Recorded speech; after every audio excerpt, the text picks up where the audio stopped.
Malik, an in-state guy, how much does a game like this mean to you? I mean, it means a lot. You feel me? Being in them type of games before, and not coming out on top, just to come out on top on this one.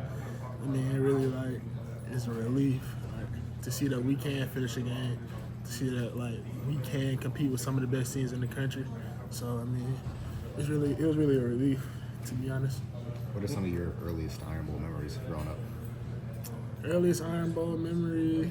I mean, I watched probably all of them since the time I was 5. But memorable ones: Kick Six, 2019 one when we won it here, and then the last two that was here, the one that went to 4 overtimes, and the one I got called 431 last year.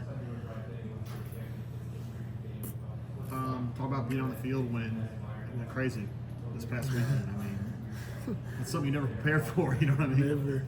I mean that it was actually crazy because I got caught up in everything, and I was really just trying to find my mama after the game. I was trying to find my mama after the game. Then I went and found her, but then I had got caught up in all that stuff. So I talked to my mama for a little bit after the game. We hugged, took some pictures. I went back into the locker room and celebrated with the seniors. Malik, how old would you have even been during the Kick Six? I think I was 6. What year? So it's 13. Nah, I was older than that. I was 2013. He may be born in 04-ish. I was born in 06. Oh, damn. So 8, yeah. Wow. 8, that's crazy. The last time Auburn won in Tuscaloosa was the 2010 game. Years before that, do you have any memories of that game? Yeah, Cam Newton. Yeah. He came back. I mean, it was the craziest game ever. Nobody thought he was going to come out with that one.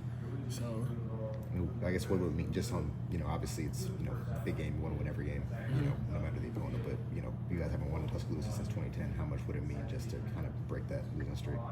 I mean, it would mean everything for me because, for one, being from this state, growing up seeing this game all my life, and now that I actually get the opportunity to play in it, I mean, it's kind of I have to win it, because half my family Alabama fans, half of them Auburn fans, so just to stamp that that we are a team that can compete with anybody, and showing everybody that I'm not just another freshman. I can really go out here and I can compete that.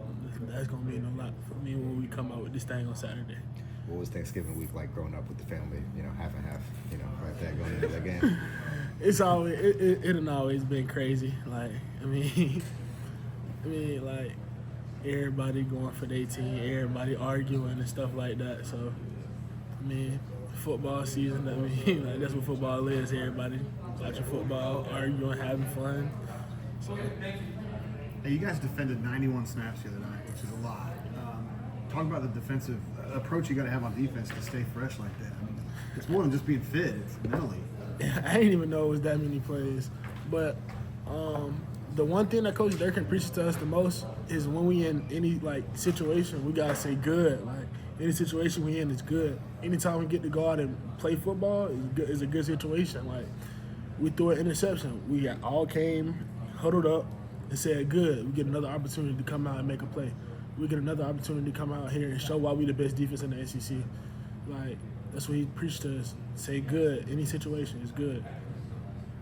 Does that make a difference when you take that approach to it? It does make a difference because it changes the way you look at things. Coach Durkin says if you change the way you look at things, the things you look at will change. So you change the way you look at stuff. You get another opportunity to come out here and help your team. Go out here and make a play. We get another opportunity. No matter how we got there, no matter where the ball is at, it don't matter. When it was a sudden change situation, they got the ball on the plus side of the field. We all came out and was good. We get another team to help this. We get another chance to help this team, and we came out there and we forced them to a field goal. So I mean, it's all about your attitude. That's what Coach Durkin preaches does all the time.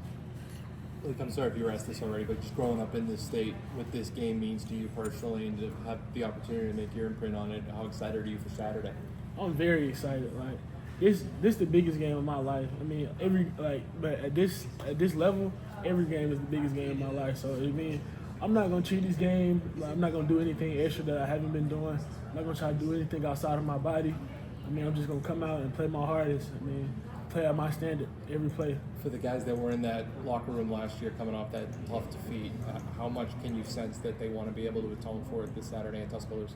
I mean, I would think that they would like really want to go out here and show that like we are still a good team because, like he said, we haven't won a game at Alabama since 2010. So to go out here and get this win would be a big thing. I mean, last year I was at the game too. Like it was crazy for me because my brother was on the field and I seen him like walk out the field with tears in his eyes. Like I just don't want that to be me on Saturday, and that's not going to be me. Malik, you were a recruit this time last year. What do you think a win like Saturday and rushing the field does for those guys?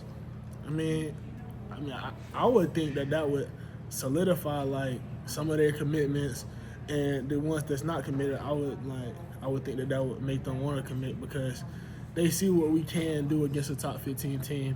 And they done been to games before. They done seen the games that we almost have won. That like we should have won some of the games, and I guess they get to see like how we're trending upwards now.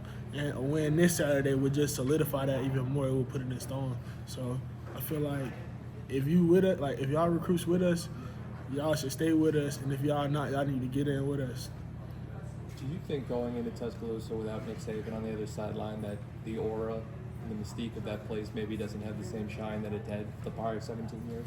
Nah, I mean, they still a good football team. Like, they still are Alabama, and they still a top 25 team in the country. So we're not going to take them lightly just because of who the coach is or who this player is and who this player is.